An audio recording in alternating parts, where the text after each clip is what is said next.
మీ కథల సమయంకు స్వాగతం. నేను మీ రమ్య. హలో అండి.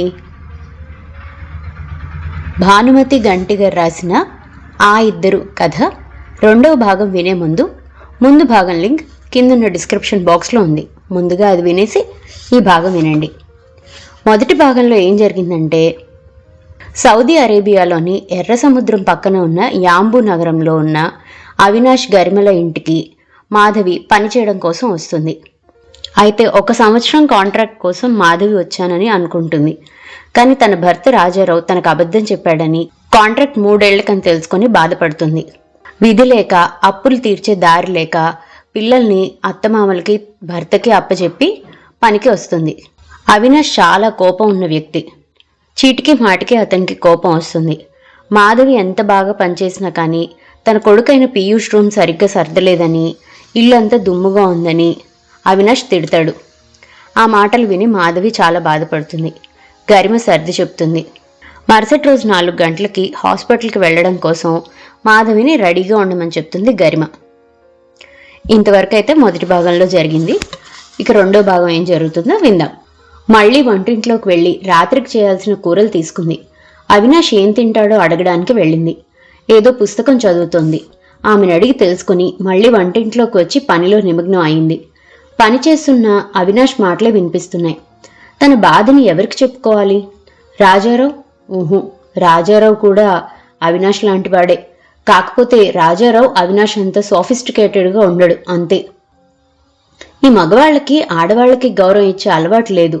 తను ఈ ఇంట్లో పని చేయడానికే వచ్చి ఉండొచ్చు, అంత మాత్రాన అనే హక్కుంటుందా? ఇలా అయితే ఈ ఇంట్లో ఎన్ని రోజులు ఉండగలదు? ఈ ఉద్యోగం కోసం అన్ని వేల మైళ్ళు ప్రయాణం చేసి వచ్చింది. వెళ్ళిపోతే బాగుండు అనిపించింది. కానీ ఎలా వెళ్తుంది? తన దగ్గర ఏముంది? రాజీ పడక తప్పదు.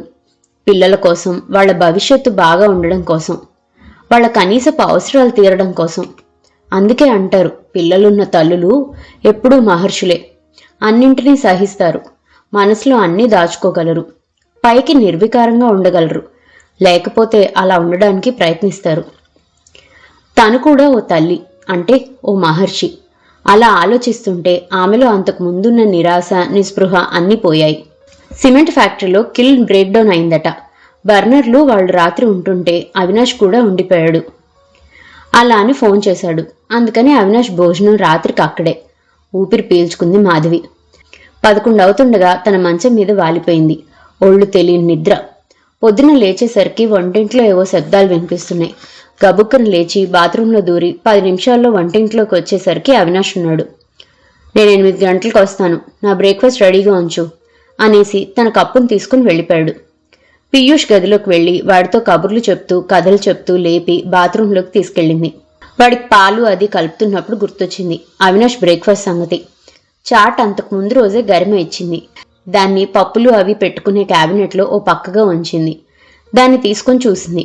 వెన్న, బ్రెడ్, జ్యూస్, పళ్ళు, పాలు అన్నీ టేబుల్ మీద పెట్టి బ్రెడ్ని మాత్రం అవినాష్ వచ్చాక టోస్టర్లో పెట్టి తీయచ్చు అని అలాగే ఉంచింది. టైం చూసుకుంది. గరిమ లేచి ఉంటుంది. గబగబా ఆమె గదిలోకి వెళ్ళింది.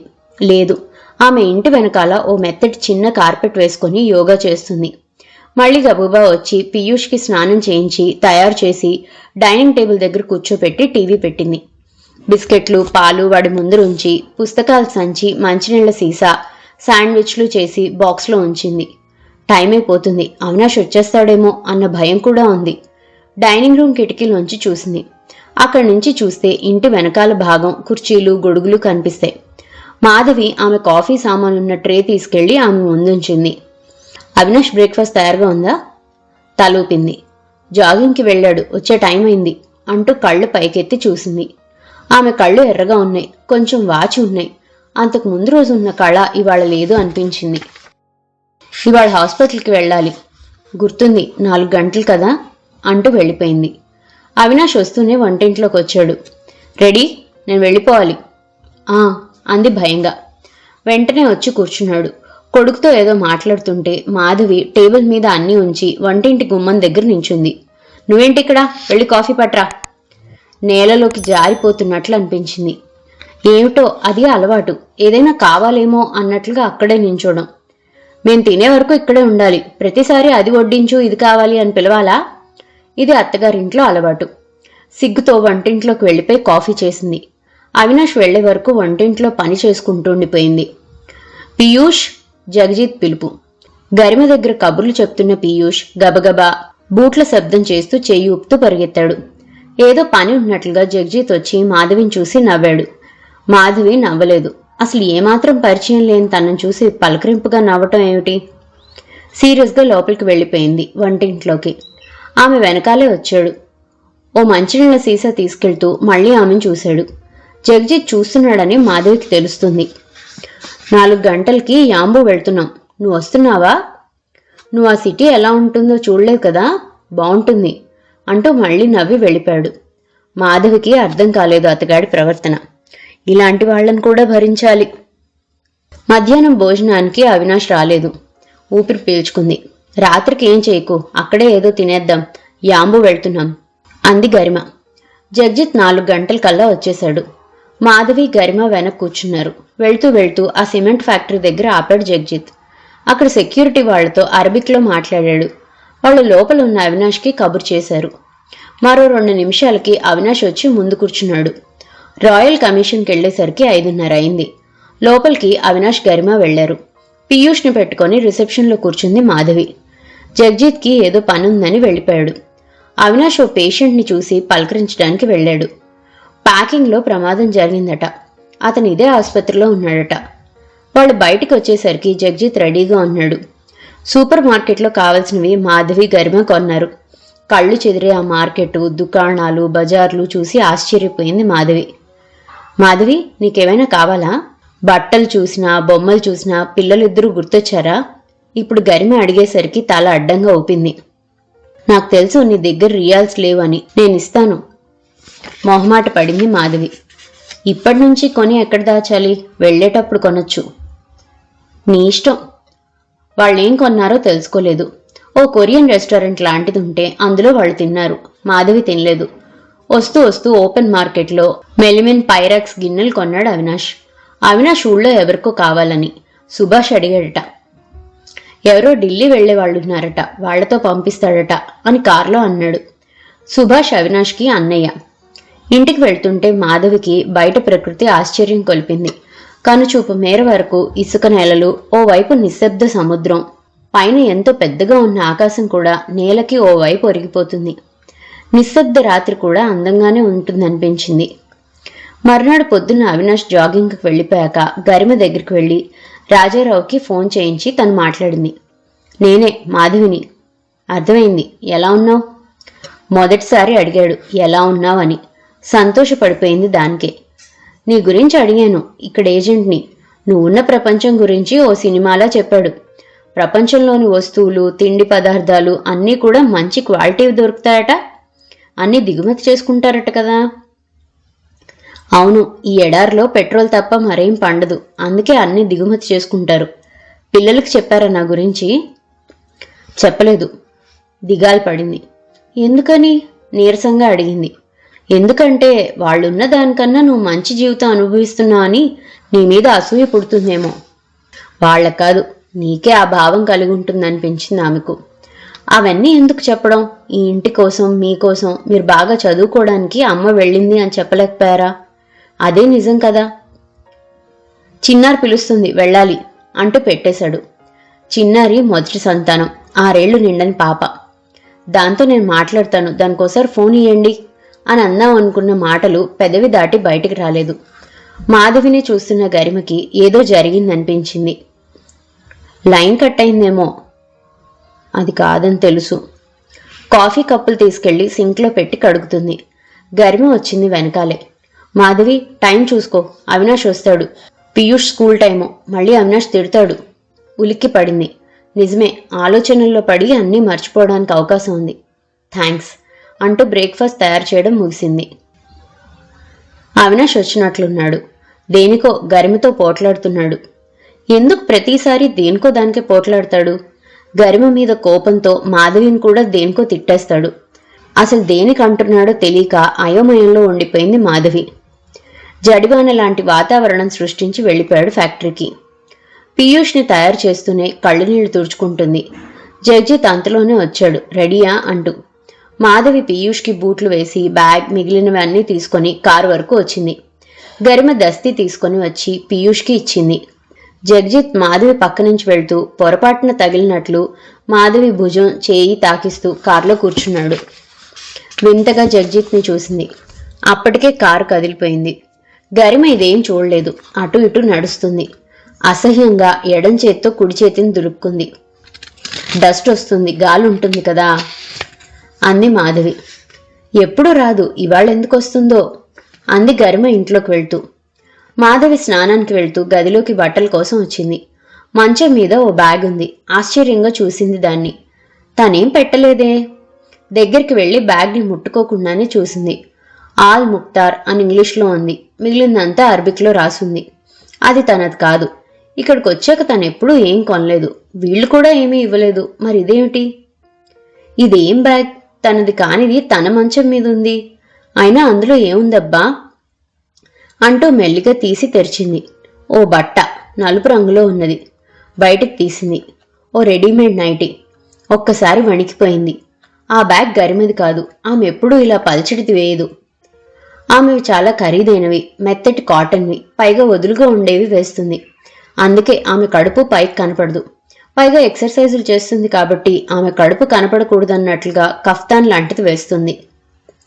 జగ్జిత్ ఆ ఆలోచనకి అసహ్యం వేసింది. స్నానం చేసే ఆలోచనని వాయిదా వేసింది. పళ్ల ముక్కలు, టాబ్లెట్లు గరిమ దగ్గరికి తీసుకెళ్ళింది.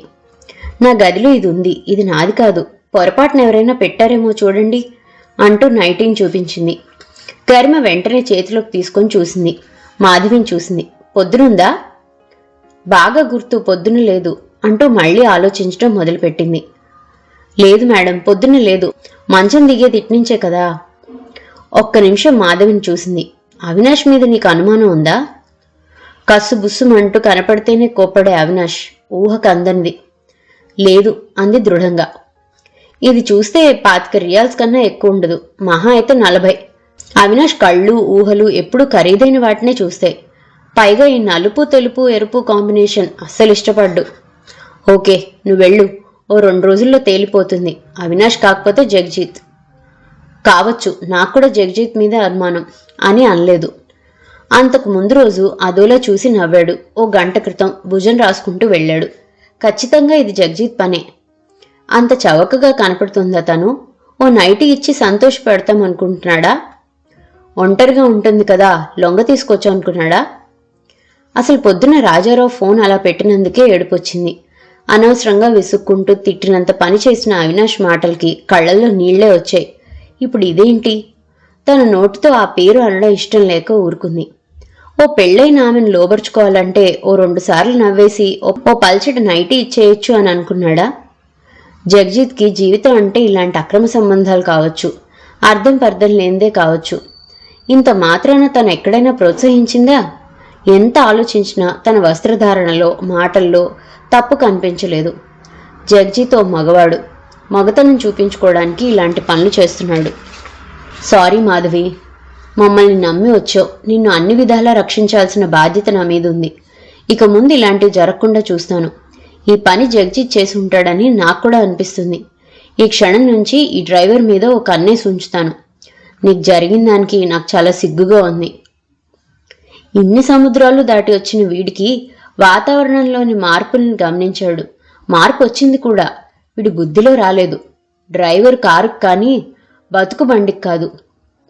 గరిమ మాటలు విన్న వెంటనే గుండెల్లో బరువు దిగినట్లయింది. కానీ జరిగినది తలుచుకుంటుంటే దాని తాలూకు బరువు ఎక్కువవుతున్నట్లుగా అనిపిస్తుంది. మెదడు మొద్దుబారిపోతుంటే యాంత్రికంగా అన్ని పనులు చేసేసింది. ఏ పని సరిగ్గా లేకపోయినా అవినాష్ మాటలు వినాల్సి వస్తుంది. మళ్ళీ ఆ బరువు కూడా మోయాలి. అది భయంకరమే. ఈ ఒంటరితనమే భయంకరంగా అనిపిస్తుంది. తన బాధ తనదే. తన కన్నీళ్లను తన్నే తుడుచుకోవాలి. ఇదే నా జీవితం. దీనికోసం అక్కడి నుంచి వచ్చిందా? రాజారావుకి చెప్తే వెంటనే వచ్చేయమంటాడా, ఉండమంటాడా, చాయిస్ తనకిస్తాడా? ఇవ్వడు. ఓ విధంగా అమ్మేశాడు. డబ్బు ముందే తీసుకున్నాడు. తన జీవితం మీద తనకేమాత్రం హక్కు లేదు. దారాలు రాజారావు దగ్గరున్నాయి. ఇక్కడ ఉంచి తోలుబొమ్మలా ఆడిస్తున్నాడు. ఆ రాత్రి నిద్రపోలేదు. అవినాష్ గొంతు వినిపిస్తే గబగబా లేచింది. ఆ గొంతు వింటేనే భయపడిపోతుంది మాధవి. ఏ పనికి వంక పెడుతున్నాడో, దేని గురించి తిడుతున్నాడో అని. జగ్జిత్ విషయం తెలిసిందా? గరిమ మేడం చెప్పిందా? అదే జరిగితే ఆ అరుపులు తన గురించే. ఓ 10 నిమిషాల్లో కాలకృత్యాలు తీర్చేసుకుని వంటింట్లోకి వచ్చి ఏప్రాన్ వేసుకుంది. వంటింటి పనిలో నిమగ్నం అయింది. హఠాత్తుగా ఇల్లు నిశ్శబ్దం. దీని అర్థం ప్రశాంతత కాదు, శబ్దం ఆగింది అని. గరిమ దగ్గరికి వెళ్ళినప్పుడు తెలిసింది అవినాష్ కేకలు ఎవరి మీదో. జగ్జిత్ వచ్చే టైం అవుతుంది. పీయూష్ని తయారు చేసింది. అవినాష్ జాగింగ్ నుంచి వచ్చాక బ్రేక్ఫాస్ట్ తనే చేసుకొని తినేశాడు. తనను ఎందుకు పిలిచి అడగలేదో అన్న భయం పట్టుకుంది. మళ్ళీ ఇల్లు నిశ్శబ్దం. ఏ నిమిషాన జగ్జిత్ వస్తాడో, ఏం అడుగుతాడో, ఎలా చూస్తాడో, ఏం బహుమతి తెస్తాడో అన్న భయం. కారు ఆగిన శబ్దం వినగానే గరిమని పిలిచింది. గరిమ వంటింట్లో కుడివైపు ఉన్న కుకింగ్ రేంజ్ దగ్గర నించుంది. అక్కడి నుంచి కిటికీలోంచి చూస్తే బయటి గేటు, గరాజు, ఇసుక సముద్రం అన్నీ కనిపిస్తాయి. జగ్జిత్ గేటు తీసుకొని రావడం ఇద్దరూ చూశారు. మాధవి గబగబా వంటింట్లోంచి డ్రాయింగ్ రూమ్లోకి వెళ్ళి అక్కడి నుంచి అప్పుడే వస్తున్నట్లుగా పీయూష్ బ్యాగ్ని పట్టుకొని వచ్చింది. జగ్జిత్ గబగబా వంటింట్లోంచి పక్కనే ఉన్న మాధవి గదిలోకి వెళ్లడం గరిమ చూసింది. వంటింట్లో కుడివైపున చివరగా నించున్న గరిమను చూడలేదు జగ్జిత్. మాధవి గదిలోంచి వస్తుంటే 2 అడుగులు ముందుకు వేసి నించున్న గరిమను చూసి కొయ్యబారిపోయాడు. ఏం చేస్తున్నావు? తడబడిపోయాడు. ఆమె గదిలోకి దేనికి వెళ్ళావు? అక్కడ నీకేం పని? కాళ్ళు కడుక్కుందామని. కాళ్ళు కడుక్కోవడం కోసమా? ఎంట్రన్స్ పక్కన ఓ బాత్రూమ్ ఉంది కదా. అది ఆగిపోయాడు. అదేం కాదు, ముందు మాధవి గదిలో ఏం చేయడానికి వెళ్ళావో చూద్దాం. గరిమ లోపలికెళ్ళింది. మంచం మీద చాక్లెట్ల డబ్బా ఉంది. దాన్ని చేతిలోకి తీసుకుని బయటికి వచ్చి జగ్జిత్ని చూసింది. డానిష్ కుకీస్, మంచిదే కొన్నావు. తల వంచుకున్నాడు. నీకు ఈ దేశం చట్టాలు తెలిసే ఉండాలి. అయినా కూడా ఈ క్షణంలో నిన్ను పోలీసులకు పట్టించి ఇవ్వచ్చు. ఆ తర్వాత ఏం జరుగుతుందో నువ్వు ఊహించలేవు. ఆ కళ్ళల్లో భయం.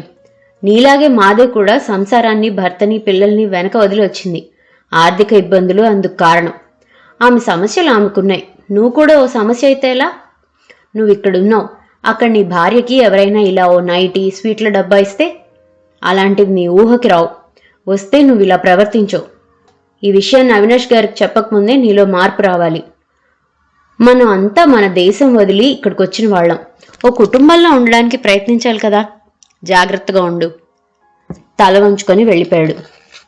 వార్నింగ్ ఇచ్చాను. బుద్ధున్నవాడైతే నీ జోలికి రాడు. జగ్జిత్ మొగాడు, మగబుద్ధిని ఎలా పోనిచ్చుకుంటాడు? అందరూ కాదు, కానీ అలా ఉన్నవారినే చూస్తున్నాం. నీకు నేనున్నాను. అన్ని విధాలా నిన్ను ఆదుకుంటాను. ఆఖరి మాటలు అంటుంటే గొంతు వణికింది. ఆమె మనసులో అవినాష్ మెదిలాడు. అవినాష్ కూడా మగాడే. అవినాష్ ఓ రకంగా, జగ్జిత్ ఓ రకంగా. ఆలోచిస్తే అన్నీ బాగానే ఉన్నట్టుగా ఉంటుంది. కానీ ఏదో వెలితి, దగ్గరతనం లేని సహచర్యం, ఎన్నో సౌకర్యాలు. అయితేనే జీవితం గడవదు. జీవితాన్ని ఓ యంత్రంగా చేసుకుని బతుకుతున్నట్లుగా అనిపిస్తుంది గరిమకి. అందుకే స్పందన లేదు. సజీవ స్పందన, సజీవ నాదం సాగడం లేదు. అందులో అపశృతి రాకుండా ఉండాలి. అదెవరి వల్ల అవుతుంది? తన ఒక్కదాని వల్ల కాదు. అవినాష్ కూడా ప్రయత్నం చేయాలి. మాధవి గరిమ వెళ్ళిపోయాక వంటింట్లోంచి బయటికి చూసింది. ఎండెక్కిపోయింది. ప్రకృతి కూడా తనలాగే ఒంటరిగా ఉన్నట్లుగా అనిపించింది. ఆ సముద్రంలాగే, ఆకాశంలాగే తను ఒంటరిది. తన బాధ చెప్పుకోవడానికి ఎవరూ లేరు, ఈ గోడలు తప్ప. ఈ ఎడారి ఇసుకలో కూరుకుపోతున్నట్లుగా ఉంది. ఆడవాళ్లు ఆకాశంలో సగం, అది నిజం. కానీ తనింకా ముందుకెళ్ళింది. బాధ్యతలో, డబ్బు సంపాదనలో, బతుకు తెరువులో, అన్నింట్లో కూడా సగం పంచుకుంది. కానీ రాజారావుకి తన బాధ తెలీదు. తెలుసుకోవడానికి ప్రయత్నించడు. లాభ నష్టాల లెక్కలేస్తున్న భర్తకి భార్య అర్థం కాదు. ఎందుకో తెలియదు కానీ చిన్నప్పటి బళ్ళోని సంఘటన గుర్తొచ్చింది. అది కూడా ఇన్నేళ్లకి. ఆ రోజున మాస్టర్ క్లాస్లో పాఠం అయిపోయాక అందరినీ చూస్తూ అడిగారు. పెద్దయ్యాక మీరంతా ఏం చేయాలనుకుంటున్నారో చెప్పండి అంటూ వరుసగా అడిగారు. అందరూ ఏదేదో చెప్పారు. డాక్టర్లు అవుతామని, టీచర్లు అవుతామని, కొంతమంది అబ్బాయిలు కలెక్టర్లు, జడ్జీలు అని అన్నట్లు గుర్తు. వాళ్ళందరివి నిజం అయ్యాయో లేదో తెలీదు. ఆ తర్వాత అందరినీ చూసి అన్నారు, సరే బాగానే ఉంది, చదువులు అవి ఎలాగైనా వస్తాయి. అది కాకుండా ఓ గొప్ప పని చేయాలని అనుకోవాలి. లేచావా, తిన్నావా, సంపాదించావా, పడుకున్నావా అన్నట్లుగా కాదు. సాహసం చేయడం లాంటిదన్నమాట. ఓ యుద్ధాన్ని జయించడం లాంటిది. ఆయన అన్నది ఎవరికీ అర్థం కాలేదు. అందుకే అందరూ అయోమయంగా మాస్టర్ని చూశారు. అదెలా తెలుస్తుంది? అది తెలుసుకోవడమే మీ జ్ఞానం. మాధవి ఆలోచనలో పడింది. ప్రస్తుతం తను చేస్తున్నది అదే. సాహసం చేసింది, ఇక్కడికొచ్చింది, యుద్ధం చేస్తుంది. పొరుగువాడితో కాదు, పొరుగు రాజ్యంతో కాదు, ఇంట్లో మనసులో. బట్టలన్నీ ఉతికి ఆరేయడానికి ఇంటి వెనుక వైపుకు వెళ్ళింది. డ్రాయింగ్ రూమ్లోంచి వెనక వైపుకు వెళ్తూ టీవీలో ఏదో అరబిక్ ప్రోగ్రాం చూస్తున్న గరిమను చూసింది. ఆమె టీవీ చూడడం లేదనిపించింది. ఉదయం మాట్లాడేటప్పుడు చూసింది. ఆమె కళ్ళు ఎర్రగా ఉన్నాయి. అవినాష్ అరుపులు వినింది. ఆమెను తిట్టుంటాడు. ఎందుకని? అందమైన భార్య, పైగా వట్టి మనిషి కూడా కాదు. మాధవి అంటూ పిలిచింది. వెళ్ళిపోతున్న మాధవి ఆగి ఆమె దగ్గరికి వెళ్ళింది. సాయంత్రం ఇక్కడ ఇషాక్ అనే అతని ఇంట్లో పార్టీ ఉంది. నువ్వు కూడా మాతో రా. పీయూష్ని చూసుకోవాలి. వాడు తింటున్నప్పుడు ఆడుకుంటున్నప్పుడు జాగ్రత్తగా చూసుకోవాలి. అక్కడ ఇంకా 4-5 నానీలు ఉంటారు. వాళ్ళు కొంచెం కొంచెం అరబిక్తో ఇంగ్లీష్తో కలిపి మాట్లాడతారు. మాధవికి ఉత్సాహం భయం రెండూ కలిగాయి. ఎన్ని గంటలకి? 7 దాటాక, చీకటి పడ్డాక. మాధవి తన దగ్గరున్న డ్రెస్సుల్లో అన్నింటికన్నా మంచిది వేసుకుంది. మాధవి ఇక్కడికి రాకముందు చీరలే కట్టుకునేది. పంజాబీ డ్రెస్సులు ఎప్పుడూ వేసుకోలేదు. కానీ ఇక్కడికి వచ్చే ముందు బాగా ఆలోచించి చీరలు పెట్టుకోలేదు. చీరల వల్ల కొన్ని ఇబ్బందులున్నాయి. కొంగు ఎప్పుడూ సరిగ్గా ఉండాలి, స్థానభ్రంశం కాకూడదు. జాకెట్లు రోజు వేసుకుంటే ఓ నెల రోజులకి పాలిపోతాయి. చేతుల మడతల దగ్గర చిరిగిపోతాయి. పంజాబీ డ్రెస్సులైతే ఏ సమస్య ఉండదని అనుకుని ఓ 4 కుట్టించుకుంది. బారుగా ఉండే జుత్తుని భుజాల వరకు కత్తిరించేసింది. క్లిప్ పెట్టేస్తుంది. ఆ రోజు అవినాష్ రోజు కన్నా తొందరగా వచ్చాడు. వంటింటి దగ్గర ఉన్న మాధవి దగ్గరికి వచ్చి పకోడీలు చేయమన్నాడు. గబగబా పకోడీలు చేసి టేబుల్ మీద ఉంచింది. 4 రకాల సాసులు అక్కడ ఉంచి ప్లేట్లో పెట్టి మంచినీళ్ళు పెట్టింది. అవినాష్, గరిమ, పీయూష్ మాట్లాడుకుంటూ తినేస్తున్నారు. పొద్దున జరిగిన గొడవని గరిమ మర్చిపోయిందా, నటిస్తుందా? ఇషాక్ ఇల్లు వెనక లైన్లో ఉంది. మగవాళ్ళందరూ వెనక వైపు ఉన్న ఖాళీ స్థలంలో కూర్చున్నారు. అందరూ జ్యూసులు తాగుతున్నారు. యాన్బుకి దగ్గరలోనే మక్కా, మదీనా ఉన్నాయి కాబట్టి ఈ ఆల్కహాల్ ఉండేవి తీసుకోకూడదు. అందుకని అందరూ జ్యూసులు తీసుకుంటారు. పిల్లల్ని పెట్టుకొని డ్రాయింగ్ రూమ్లోనూ డైనింగ్ రూమ్లోనూ పిల్లల్ని చూసుకునే వాళ్ళుంటే ఆడవాళ్లంతా ఓ గదిలో కూర్చున్నారు. అక్కడ ఓ ఈజిప్షియన్ కుటుంబంలో పిల్లల్ని చూసుకునే మనిషితో పరిచయం అయింది. ఆమె పేరు నసీబా. వస్తాదులా కాఫీ పొడి రంగులో ఉంది. ఎప్పుడూ నవ్వుతూ ఉంటుంది. అందరూ ఒకటే పళ్ళెల్లోంచి తీసుకుని తింటున్నారు. ఎంతో కలివిడిగా కబుర్లు చెప్పుకుంటే పిల్లల్ని చూస్తుంటే తన పిల్లలు గుర్తొచ్చారు మాధవికి. 8 దాటింది కాబట్టి పడుకొని ఉంటారా, లేకపోతే ఏ కార్టూన్లో పెట్టుకొని చూస్తుంటారా? అప్పులు ఎంతవరకు తీరాయో రాజారావు చెప్పనే లేదు. ఒక్కసారి మనసు మీద నల్ల దుప్పటి కప్పినట్లుగా స్తబ్దత. ఏది గుర్తుకు రావడం లేదు. ఎదురుగా అందరూ ఆడుకుంటున్నారు, కానీ ఏం కనిపిస్తున్నట్లుగా లేదు. నసీబా మాధవి చేయి పట్టుకొని కూర్చోబెట్టింది. ఆమె మాట్లాడుతుంటే అర్థమవుతుంది. ఆ రోజే కాదు, అలా మరో 2 పార్టీలకు వెళ్ళింది మాధవి. అదే గ్రూపులు, అదే మనుషులు. అందుకే నసీబాతో స్నేహం కొంచెం ముందుకు వెళ్ళింది. నసీబా మనిషి ఎంత తెలుపో అరచేతులు అరికాళ్ళు గులాబీ రంగులో, అప్పుడప్పుడు తెలుపులో ఉంటాయి. మరోసారి అవినాష్ ఇంట్లో పార్టీ అయినప్పుడు నసీబా వచ్చింది. ఇద్దరు చేతుల్ని టేబుల్ మీద పెట్టుకొని మాట్లాడుకుంటున్నారు. నసీబా చెప్తున్నదంతా అర్థం అవడం లేదు. మొత్తం మీద ఏదో కొంచెం అర్థం అవుతుంది. కొన్ని అరబిక్ పదాలు పెట్టేస్తుంది. నీ చేతులు తెల్లగా ఉన్నాయి, అరచేతులు కూడా అలాగే ఉన్నాయి అంది తన చేతుల్ని మాధవి చేతుల దగ్గర ఉంచి. అవునన్నట్లుగా తలూపింది. మా చేతులు కాళ్ళు అసలు మొత్తం శరీరం నలుపు, కానీ మా అరచేతులు తెలుపు చూడు. నీగ్రో వాళ్ళు నల్లగా ఉండడానికి వాళ్ళ పూర్వీకులు కావచ్చు. అదే జీన్స్ మూలంగా నల్లగా ఉంటారు.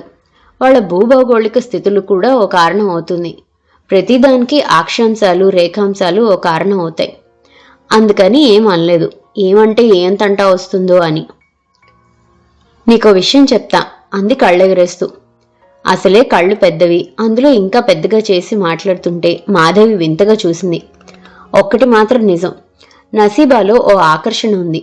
మాటలు మాట్లాడే తీరు, అందులో ఉండే హాస్యం సరదాగా ఉంటుంది. నవ్వుతూ మాట్లాడుతుంది. ఎక్కువ మంది పిల్లలు పార్టీకి రాలేదు. ఆ ఉన్న 4 చూస్తుంటే తన పిల్లలు గుర్తొస్తున్నారు. ఏం చేస్తున్నారో, ఎలా ఉన్నారో. రాజారావు బాగా చూసుకుంటానన్నాడు. చూసుకుంటున్నాడో లేదో, అన్నమాట నిలబెట్టుకుంటున్నాడో లేదో. నసీబా మాటలకి అన్నీ మర్చిపోయినట్లు అనిపించింది. అందుకే ఏ విషయం చెప్పాలని అనుకుంటుందో ఆసక్తిగా ముందుకు వంగింది వినడానికి. మేమింత నల్లగా ఎందుకున్నామో తెలుసా? ఏమనాలో తెలియక తెల్లమోహం వేసి చూసింది. దానికి ఓ కారణం ఉందట. మా తాత చెప్పాడు. మా తాతకి వాళ్ళ తాత, వాళ్ళకి వాళ్ళ తాత, అలా అలా నోటి ద్వారా నాకు తెలిసింది నీకు చెప్తాను. తనకు తెలిసిన కారణం కాకుండా మరో కారణం ఉందన్నమాట. ఆమె చెప్పేదేమిటో వినడానికి ఉత్సాహంగా ముందుకు వంగింది. ఓ సెకండ్ ఆగింది. మాధవిని చూసింది. సృష్టి చేసింది దేవుడు కదా. ఆ దేవుడు మనుషుల్ని చేసి పంపించాడు. అది కూడా తెలుసు కదా. ఆ దేవుడు మనుషుల్ని ఎలా చేశాడో మా తాత చెప్పింది చెప్తున్నాను. దేవుడు మనుషుల్ని ముందు మట్టితో చేసి ఆ లోపల పచ్చి ఆరిపోవడానికి ఎండ పెట్టించేస్తాడట. ఆ తర్వాత వాటికి ప్రాణం పోసి భూమి మీదకు పంపిస్తాడట. ఎప్పట్లాగా ఆ రోజు కూడా మనుషుల్ని మట్టితో చేసేశాడు. తీరా ఎండబెడదామంటే ఎండలేదట. ఆకాశం అంతా మబ్బులతో నిండి ఉందట. ఎండకపోతే అవన్నీ పాడైపోతాయి కదా అని అక్కడే ఉన్న పెద్ద పెద్ద బట్టిల్లో వరుసగా పెట్టేశారట ఆ పచ్చిపోవడానికి. అయితే ఆ సృష్టికర్త దగ్గర ఈ ఎండబెట్టే పనులు చేసే మనుషులకి ఈ బట్టీలు అందులో ఎండబెట్టడం అది అలవాట్లేదు కాబట్టి వాటి సంగతి మర్చిపోయారట. అవి అందులో అలా ఉండిపోయారట. ఆ తర్వాత గుర్తొచ్చి గబగబా బట్టీల్లో ఉన్న వాళ్ళని తీశారట. కానీ అప్పటికే జరగవలసిన ఘోరం జరిగిపోయిందట. బయటికి వచ్చిన వాళ్ళంతా నల్లగా మాడిపోయి ఉన్నారట. దేవుడికి బాధ వేసినా ఇంకేం చేయలేక వాళ్ళని మళ్లీ చూడలేక అలాగే ప్రాణం పోసి భూలోకానికి పంపేశాడట. కొన్ని రోజుల తర్వాత వాళ్ళంతా దేవుడి దగ్గరకు వచ్చి ఏడ్చేశారట. అందరూ మమ్మల్ని తక్కువగా చూస్తున్నారు, బాధిస్తున్నారు. పొలం పనులు చేయడానికి, గన్నులు తవ్వడానికి, ఇంకా ఇతర పనులు చేయడానికి తీసుకుంటున్నారు. మా రంగుని మార్చి తెల్లగా చేస్తే మేం కూడా వాళ్లలాగే మామూలు మనుషుల్లాగా బతకగలుగుతాం అని అన్నారట. వేడుకున్నారట. వాళ్ల బాధనంతా విన్నాక దేవుడికి కూడా బాధ వేసిందట. ఇంకిప్పుడు ఏం చేయడానికి లేదని అని అన్నాడట. మా పూర్వీకులు వినలేదు. పైగా దేవుడి ముందు అలాగే నించుండిపోయారట. అక్కడ ఓ పెద్ద గంగాళం లాంటిది ఉంది. అందులో చాలా పవిత్రమైన నీళ్లున్నాయి. వాటికి ఎంతో శక్తి ఉంది. ఆ నీళ్లతో మీరంతా కాళ్ళు చేతులు కడుక్కోండి అని సృష్టికర్త అన్నాడట. ఆ గంగాళంలో ఉన్న నీళ్లు వాళ్ల చేతులు కాళ్లకు తడుక్కోవడానికి మాత్రం వచ్చిందట. అప్పుడు ఆ అరచేతులు అరికాళ్లు తెల్లబడ్డాయట. అయితే ఆ చేతుల్ని కాళ్ళని ఎప్పుడూ నీళ్లతో కడుక్కుంటూ ఉండాలని అన్నాడట. అప్పుడే అవి ఎప్పటికీ తెల్లగా ఉంటాయని అన్నాడట. అందుకని అప్పటినుంచి ఆ అరచేతులు అవి నల్లబడకుండా పని చేసుకుంటూ వస్తున్నారట. కనీసం ఆ తెలుపునైనా రక్షించుకుందాం అనుకున్నారట. అది సంగతి. అప్పటినుంచి ఈ రోజు వరకు అలా పని చేస్తూనే ఆ తెల్లదనాన్ని కాపాడుకుంటున్నాం అంటూ తన అరచేతుల్ని ముందుకు చాపింది. చూడు అన్న అర్థం ఉంది. మాధవి తెల్లబోయింది. ఆమెనే కళ్ళు పెద్దగా చేసి చూసింది. మాధవి మొహం చూసి నసీబా ఫక్కును నవ్వేసింది. మాధవి నవ్వలేదు. నిజం అనుకున్నావా? నమ్మేశావా? నీ మొహం చూస్తే నమ్ముతున్నట్లుగా అనిపిస్తుంది. కానీ నిజం ఏమిటంటే దేవుణ్ణి తిట్టలేం కదా. దేవుడు చేసిన పొరపాట్లలో ఇది కూడా ఒకటి. దేవుడే పొరపాటు చేస్తే ఏమంటాం? అందుకే ఈ కథ. ఎలా ఉంది? ఆమె చెప్పింది కథే కావచ్చు. చెప్పేసి ఆమె నవ్వేసింది. కాని మాధవికి గుండెల్లో ఏదో ఓ మూల సన్నటి నొప్పి. ఎన్నో కథలు నవలలు చదివింది. వీళ్ల జీవితాన్ని మెరుగుపరచడానికి Martin Luther king, Abraham Lincoln, Mandela ఇంకా ఎంతో మంది పోరాడారు. ఎన్నో యుద్ధాలు జరిగాయి. ఎన్నో వేల మంది పోయారు. వీళ్ల జీవితాలు ఎంత బాగుపడ్డాయో తెలీదు. కానీ నసీబా చెప్పిన కథతో మాధవికి కడుపులో ఉండలు చుట్టుకున్నట్లు అయిపోయింది. ఆమె ఏదో మామూలు విషయం మాట్లాడుతున్నట్లుగా తేలిగ్గా చెప్పేసింది. అందులో హాస్యం కూడా జోడించింది. కానీ ఎంతో లోతుంది.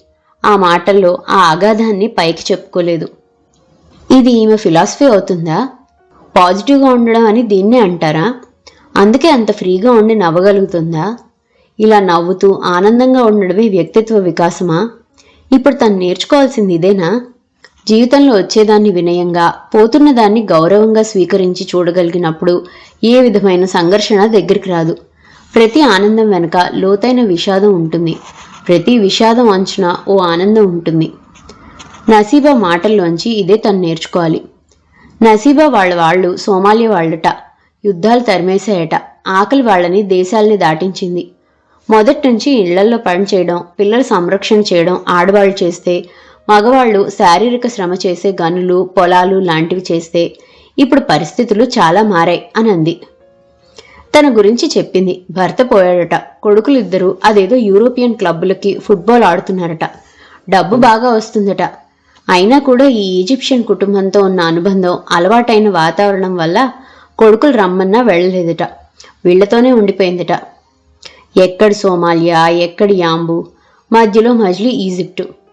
ఆకలి లాక్కొచ్చింది, ఎర్ర సముద్రం దాటించింది. తనెలా వచ్చిందో ఈమె కూడా అలాగే. తనకి నసీబాకి తేడా లేదు. రంగుల్లో తేడా ఉన్నా విధిరాతలో తేడా ఏం లేదు. సామాజిక స్థితి ఒక్కటే. బతుకు సూత్రం, బతకడానికి ఓ సూత్రం. అదే లాగింది. మొప్పలుంటే ఈదొచ్చు, రెక్కలుంటే ఎగరొచ్చు. ఏది లేకపోతే ఎక్కడున్న వాళ్ళు అక్కడే. మాటల్లో నసీబా అంది, మదీనా వెళ్తున్నా, ఏమైనా కావాలా? డబ్బులు లేనప్పుడు ఏం తెమ్మంటుంది? అందుకే ఏం వద్దు అనేసింది. ఇంకా ఏదేదో చెప్పింది నసీబా.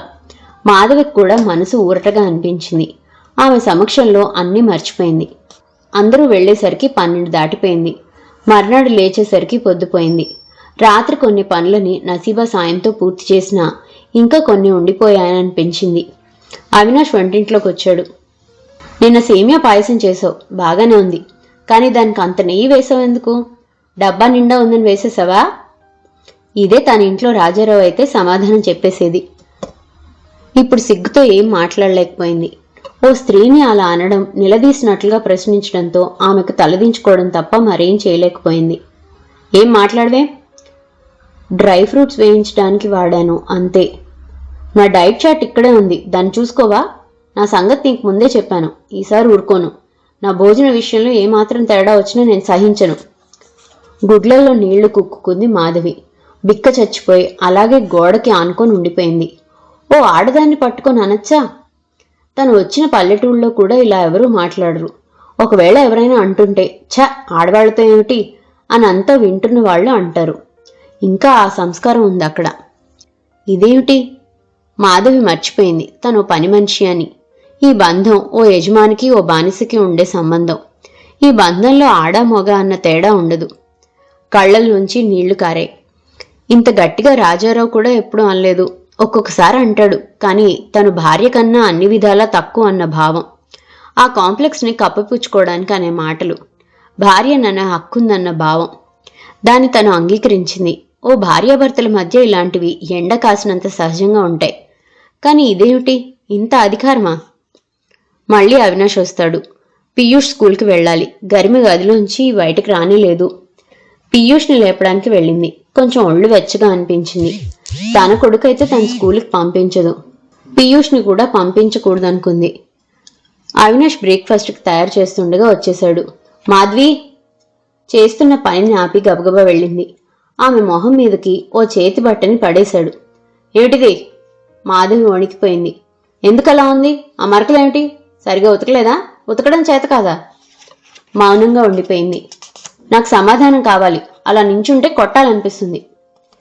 ఈ మనిషి దగ్గర అది కూడా ఉందా? వెళ్ళిపోయాడు. ఒక్కసారి నిశ్శబ్దం. అవమానంతో ఆ చేతి బట్టను చూసింది. అది ఉతికింది కాదు. అంతకు ముందు రాత్రి పిల్లలు తుడుచుకొని వాళ్లే మడత పెట్టి ఉంటారు. దానికి మొహం మీద పడేయాలా? మొహం మీద పడేయడం అంటే కొట్టినట్లే. గరిమ వచ్చి ఎదురుగా నించుంది. నేను ఇక్కడ ఉండలేను, నన్ను పంపించేయండి అని అనాలనుకుంది. కానీ ఎలా వెళ్తుంది? తన దగ్గర ఏం లేదు. ఇంకింతేనా? ఇలాగే ఉండాలా? మాధవి కళ్ళు ఎత్తి ఆమెను చూసింది. మనం స్త్రీని హీనంగా తక్కువ స్థాయిలో ఉంచే సమాజంలో ఉన్నాం. మనల్ని ఏవి ఈ మగాళ్ల అధికారం నుంచి తప్పించలేవు. మనకి స్వేచ్ఛ లేదు. ఇలా సంకెళ్లలో బందీలుగా ఉండలేక స్వేచ్ఛ కోసం పెనుగులాడుతున్నాం. మనకి పౌరుషం లేదు, ఆత్మగౌరవం లేదని అనుకోవడానికి వీల్లేదు. ఉంది, కానీ అవకాశం లేక ఉండిపోతున్నాం అంటూ భుజం మీద చేయి వేసింది. మాధవి ఆమెను ఆశ్చర్యంగా చూసింది. మనం అంటుందేమిటా అని. ఫ్యూడలిజం నరనరాల్లో ఉంది. వీళ్ల కుటుంబంలో మగాళ్లంతా అంతే. ఆడవాళ్లకి నోరు లేదు. లేదు లేకుండా చేశారు. జగ్జీత్కి అవినాష్కి తేడా లేదు. ఎవరికి చేతనైంది వాళ్ళు చేశారు. అవినాష్ ఉన్నప్పుడు వాతావరణం ఇలాగే ఉంటుంది. పీయూష్కి ఒళ్ళు వెచ్చగా ఉంది కదా, డాక్టర్ దగ్గరికి వెళ్దామా? తలూపింది మాధవి. ఇక్కడేలే, ఈ ఫ్యాక్టరీలోనే ఓ చిన్న డిస్పెన్సరీ ఉంది. ఓ డాక్టర్ ఉంటారు, ఇండియన్ డాక్టరేలే. ఈ ఫ్యాక్టరీని కట్టినప్పుడు ఓ ఇండియన్ సిమెంట్ కంపెనీకి నడపడానికి కాంట్రాక్ట్కి ఇచ్చారు. ఓ ఓ 4 ఏళ్ల తర్వాత సౌదీ ప్రభుత్వం తీసేసుకుంది. అప్పుడు అరబిక్ వచ్చిన వాళ్ళకి ఇస్లాం మతస్థులకి ప్రిఫరెన్స్ ఇచ్చింది. అయినా కొంతమంది ఇంకా ఉన్నారు. అందులో ఈ డాక్టర్ ఒకరు. అరబిక్ని సాయం పట్టేశాడు, అందుకే పంపడం లేదు. అవినాష్ ఎక్స్పాన్షన్ కాంట్రాక్ట్లో వచ్చాడు. అందుకని మాకు ఆ డిపార్ట్మెంట్ వాళ్లే తెలుసు. నిన్న రాత్రి వచ్చిన వాళ్ళు కూడా ఎక్స్పాన్షన్లో వాళ్లే. మాధవి ఏం మాట్లాడలేదు. డిస్పెన్సరీకి వెళ్ళి వచ్చినా, ఇంట్లో పని చేస్తున్నా అవినాష్ మాటలే గుర్తొస్తున్నాయి. ఏ స్పందన లేకపోతే అవినాష్ మాటల్ని పట్టించుకోనక్కర్లేదు. ఇంకా అంత మెదడువాపు రోగం రాలేదు. అందుకే ఈ సంఘర్షణ, మానసిక వేదన. తనిక్కడ ఎలాంటి జీవితం గడుపుతుందో రాజారావుకి తెలుస్తుందా? అసలు ఊహిస్తాడా? ఊహించడు. తనిక్కడ అష్టైశ్వర్యాల జీవితం గడుపుతుందనుకుంటున్నాడు. మధ్యాహ్నం అవినాష్ రాలేదు. యాంబు వెళ్ళాడు. అందుకని కొంచెం ప్రశాంతత. గరిమకి పీయూష్కి అన్నం పెట్టి వంటింట్లోకి వెళ్ళిపోయింది. మాధవి, ఇలా వచ్చి కూర్చో. తన ఎదురు కుర్చీ చూపించింది. మాధవి వచ్చి గుమ్మం దగ్గర తలని వెనక్కి ఆనించి నించుంది. గరిమ లేచి ఆమె దగ్గరికి వెళ్ళింది. ఆమెను తన ఎదురుగా కూర్చోపెట్టింది. అవినాష్కి సెంటిమెంట్లు లేవు. వ్యాపారస్తుడు కదా, అన్నింటినీ అదే దృష్టితో చూస్తాడు. జీవితాన్ని నైతిక సూత్రాలతో చూడడు, ఆర్థిక సూత్రాలతో చూస్తాడు. అందుకే అవినాష్ సాంగత్యంలో ఓడిపోయేందుకు ధైర్యం కావాలి. ఓకే, నా సంగతి తర్వాత. అవినాష్ సాంగత్యం అంటున్నారు. మీ పెళ్ళయ్యి 5 ఏళ్ళు అయి ఉండొచ్చు. ఈ 5 ఏళ్ల సాంగత్యంలో మీరు ఓడిపోయేందుకు కావలసిన ధైర్యం కూడబెట్టుకుంటున్నారా? అదే నిజమైతే అవినాష్ మాటలు చేతలు బాగా అలవాటయి ఉండాలి. నువ్వన్నది నిజం, అలవాటే అయింది. విధిలేక అంగీకరిస్తున్నాను. కత్తి అంచు మీద సుతారంగా నడుస్తున్నాను. ఎదిరించినప్పుడు ఏం జరుగుతుందో అనుభవపూర్వకంగా తెలుసుకున్నాను. ఏడవడానికి కారణం తెలియకపోవడం విషాదం, కానీ తెలియడం అంటూ ఆగింది మాధవి. గరిమ నవ్వేసింది. భలేదానివి మాధవి, తెలియడం అదృష్టమా? మాధవి నవ్వలేదు. మిమ్మల్ని ఒకటి అడగనా? ఆమె ఏం అడుగుతుందో ఊహిస్తోంది. మీది పెద్దలు కుదిర్చిన పెళ్ళా? అలా అనిపించిందా? అంది ఎటో చూస్తూ. మనసులో ఉన్న చెప్పడానికి జంకింది. పెద్దవాళ్లు కుదిర్చిన పెళ్లిలో స్వభావం, తత్వం తెలీదు. ప్రేమించుకున్న వాళ్లలో అయితే చాలా రోజులు కలిసి తిరుగుతారు కాబట్టి కొంచెం అర్థమవుతారు. అయితే కాదా? ఆశ్చర్యంగా చూస్తూ అడిగింది. గరిమ మాట్లాడలేదు. ఆలోచిస్తుంది. అవినాష్తో పరిచయం ఎలా మొదలైందో, ఎక్కడ మొదలైందో. మాధవి కూడా మాట్లాడలేదు. ప్రేమించి పెళ్లి చేసుకున్న సంసారం ఇలా ఉంటుందా? పైవాళ్లకి నా బాధ అర్థం కాదు. డబ్బుకి లోటు లేదు. ఎప్పుడూ విమానాల్లో ప్రయాణం, విదేశాల్లో ఏడాదికి 6 నెలలు. ఊళ్ళో పరపతి, పొలాలు. ఏం లోటు అనుకుంటారు. ఆ లోటేంటో నాకే తెలుసు. వాళ్ళకి అర్థం కాదు. అర్థం అయ్యేటట్లు చెప్పలేను. నా జీవితానికి ఏం అవసరమో అది నాకే తెలుసు. జీవితాలు ఒకటే, కానీ ఎవరి జీవితం వాళ్లదే అంటూ లేచింది. అయ్యో, మధ్యలో లేచిపోకండి, పెరుగు వేసుకొని తినండి. వద్దులే. అలా కాదు, 1-2 ముద్దలు తినాలి. లేకపోతే కడుపులో పాప ఏడుస్తుంది పెరుగన్నం పెట్టలేదని. చిరునవ్వుతో మాధవిని చూసింది. భలే దానివి మాధవి, నీ మాటలతో కట్టేస్తున్నావు. సరే, పెరుగుని ఓ చిన్న గిన్నెలో వేసి. గరిమ పీయూష్ తినడం అయిపోయాక పీయూష్కి మందు వేసింది. తల్లి కొడుకులు టీవీ చూస్తుంటే మాధవి తన పనిలో మునిగిపోయింది. ఇదండి ఆ ఇద్దరు నవల 2వ భాగం. మరో భాగంతో మళ్ళీ కలుసుకుందాం. అంతవరకు సెలవు. ఈ కథ కనుక మీకు నచ్చినట్లయితే లైక్ చేయండి, షేర్ చేయండి. అండ్ మరిన్ని ఇంట్రెస్టింగ్ కథల కోసం ప్లీజ్ సబ్స్క్రైబ్ టు మీ కథల సమయం. Thank you.